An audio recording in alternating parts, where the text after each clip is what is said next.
Hi, I'm Madison Mary. Welcome back to my channel. Today I have my December TBR. Can you believe it? We've actually made it through 2020. We have 1 month left and then it's a brand new year. Will things be better? Probably not, but it's okay. We can only have faith. So I'm really excited to kind of get some of these last minute books on my TBR, as well as the fact that, you know, my December TBR towards the very end of the month, you know, that very last week or two of December, I tend to just really chill out and just read a bunch of romance books. So that's just kind of the way that I tend to, you know, finish off my year. But to start off the month, I do have some chunkers to get through. So I'm a little bit nervous, a little bit excited, and we'll see how it all goes. So The Word Nerd is actually hosting a 2020, you know, end of the year kind of readathon. And there is a bingo board with a bunch of different prompts on it that you can pick from, and I'm going to pick the middle row actually and just do a bingo that way. I'm not going to complete everything. I don't really want to have a crazy month, but I did want to, you know, put some books on here that I was really excited about and just kind of really have fun with it. So without further ado, let's get into the TBR. Now I do want to preface this, oh my god, by saying that this Saturday we have the live show for A Court of Mist and Fury. I have not read this yet.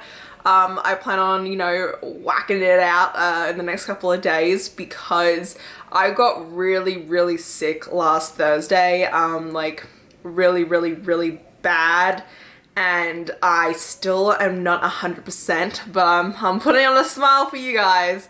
But yeah, I'm probably at like 50% capacity of who I normally am, and I'm trying to get through as much as I can, but I haven't had the chance to read this yet, but I will get it done for the live show. But it is this Saturday, it's on Katie's channel, Katie's Book Nook, and we have two co-hosts joining us. We have Jade from The Jaded Reader and Noria from Noria Reads, so I'm really excited to have them with us, and it's gonna be super duper fun, so please check it out if you guys can. So the December book is A Court of Wings and Ruin.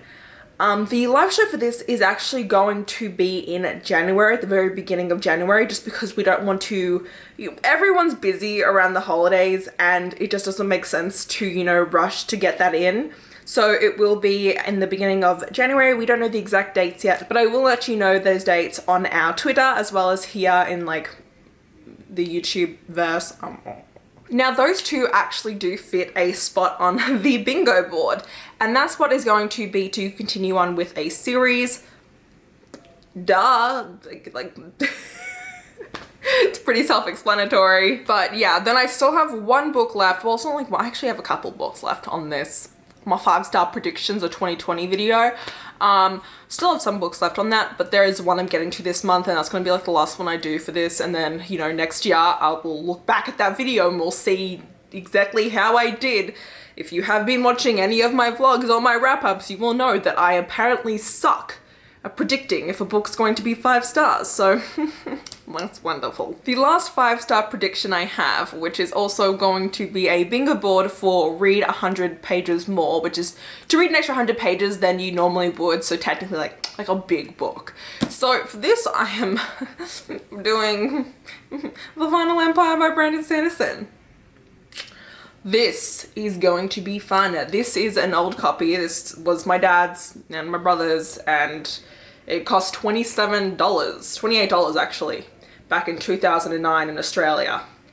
That's when this was bought. My dad bought it back then, and you know, I'm really pumped to read this because I've only heard amazing things from my family and from friends, and I really do want to read the series. It'll be my first Sanderson book as well, and I only know that it's about, you know, what if the evil person won, and the evil person in this world won the war, and now they're ruled by that evil person.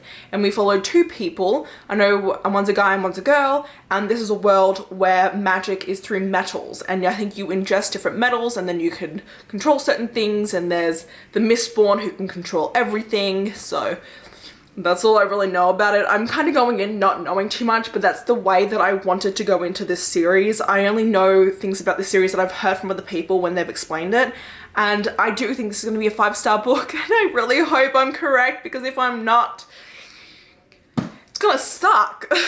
The next bingo board square I'm doing is to read a book that came out in 2020, and I'm really excited. I was sent this from Grand Central Publishing Forever, and this is A Lady's Guide to Mischief and Mayhem, and it's by Amanda Collins.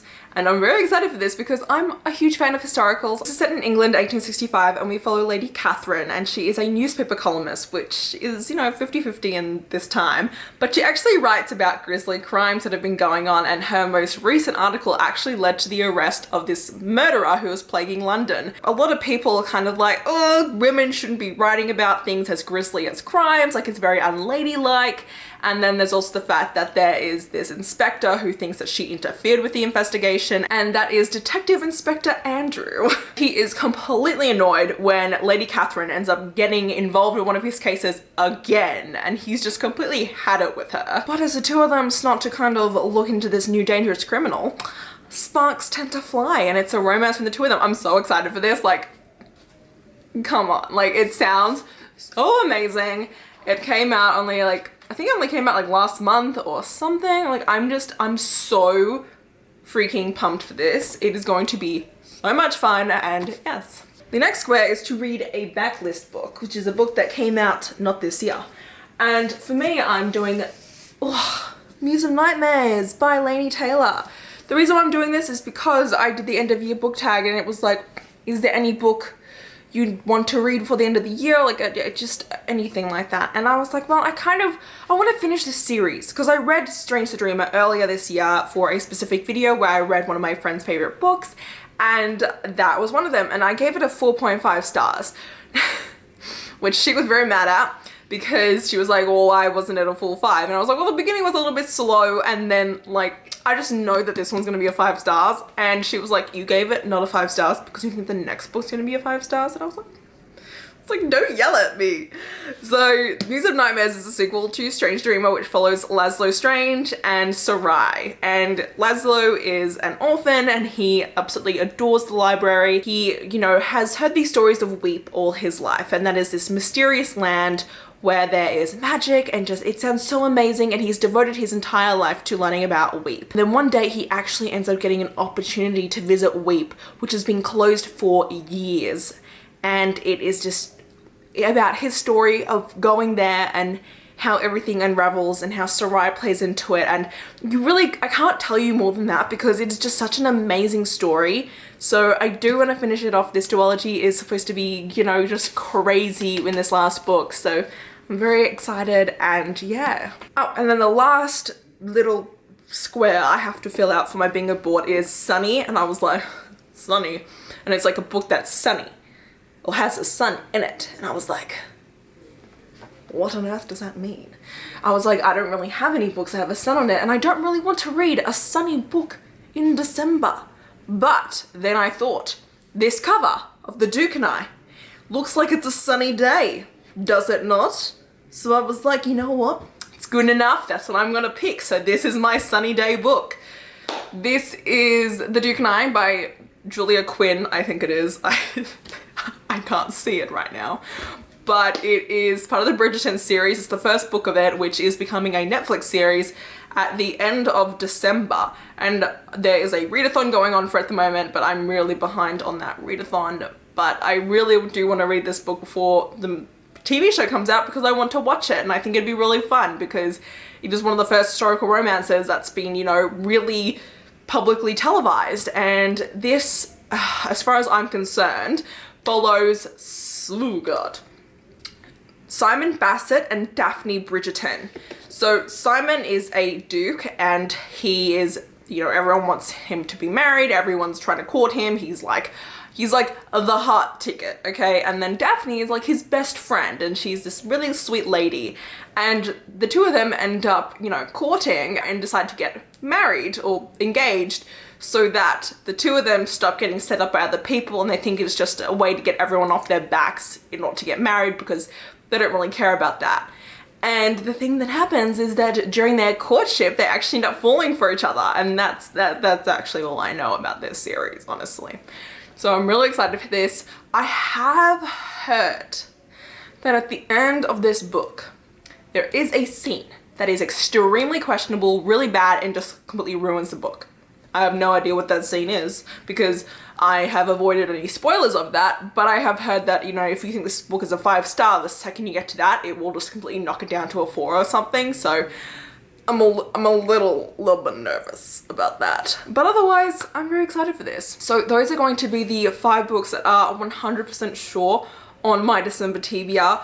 Of course, I do tend to mood read, so actually that was 6 books because Akawa and Akamath together. Anyway, I do tend to mood read, especially like I said at the end of the month, I tend to read a lot of smut and romances, and those are just all on my Kindle, and it just depends on how I'm feeling. I am also currently doing a beta read manuscript read of a book, which is like 110 words. 110,000 words. So that is also like, you know, taking up a lot of my time. It is essentially the same as like reading a 400-page book over and over and over again. So I'm deciding if I want to include it in my page count for the year, but we'll see. Oh my god, I'm so excited to do all my stats for the year. I look forward to that so much. I always think it's so interesting to see like what genres I've read, all those things. I'm completely getting away from myself. I do want to end this video with something special, and that is Sipsby. Sipsby. I think it sounds cuter saying Sipsby, but I'm pretty sure it's Sipsby. But they sent me, I'm an affiliate with them. I have all the information for codes down below, but I did get my November box the other day, and I do want to open it for you guys because I am a tea fanatic.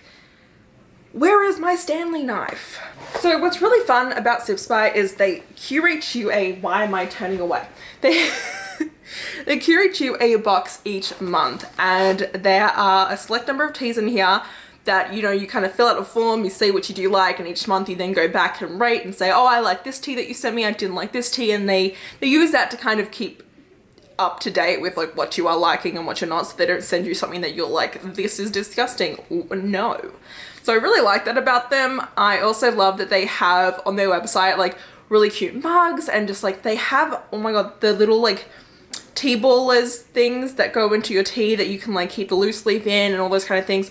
Also, they do send you a loose leaf tea in here. They do send you like little baggies to put the loose leaf tea in, which is very lovely because, I mean, I have stuff because I love tea, so I don't really need those, but it is useful for the people.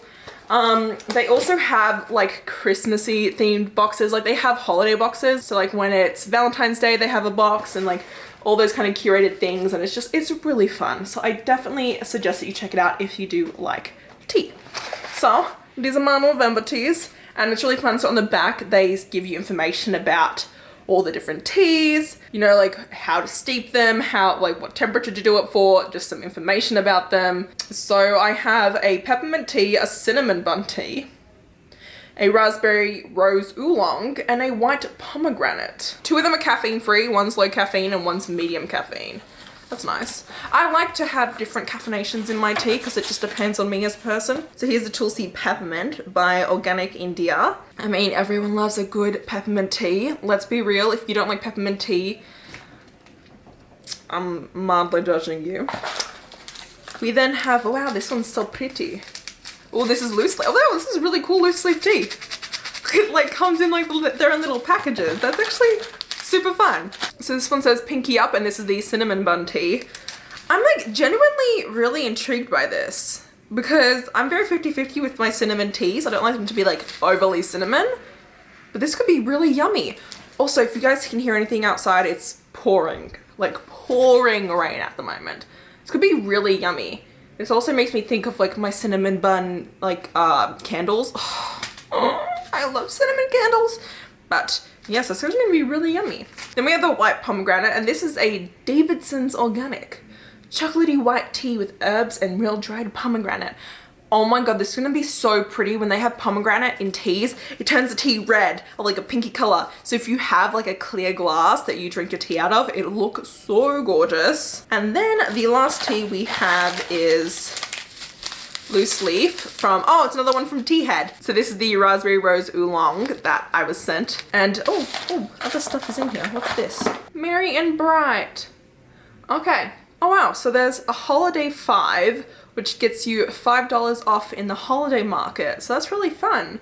Aw, that's so sweet. I love holiday little gift thingies. But I really love this. Also, if you are vegan or have any dietary restrictions, or if you're on SSRIs, they input that into their things so they don't, you know, give you anything that doesn't go with your dietary restrictions. And the reason why I mentioned the SSRIs is that there are certain tea ingredients or like certain like grapefruit and things like that you shouldn't have if you're on an SSRI. I am. So it's really useful that I can say, hey, A, I'm vegan, and B, I'm on an SSRI, you know, curate my teas with that. And so it's very useful because the last thing anyone wants is to have something that A, you know, ain't vegan friendly, and B, messes with their medication. So very useful. That's it for the end of this, what is this again? A wrap up. It's not a wrap up. I'm such a mess. I told you guys I'm really not feeling well, and so I'm like loopy. I'm just not feeling well. Like, I have been in bed for the last 4 days, and this is my first time, you know, getting out of bed and doing anything, so congratulations, here I am. And yeah, anyway, so if you did enjoy this video, please click the like button down below. If you want to see more of me, please subscribe to my channel. And until next time, thanks a bunch. Bye!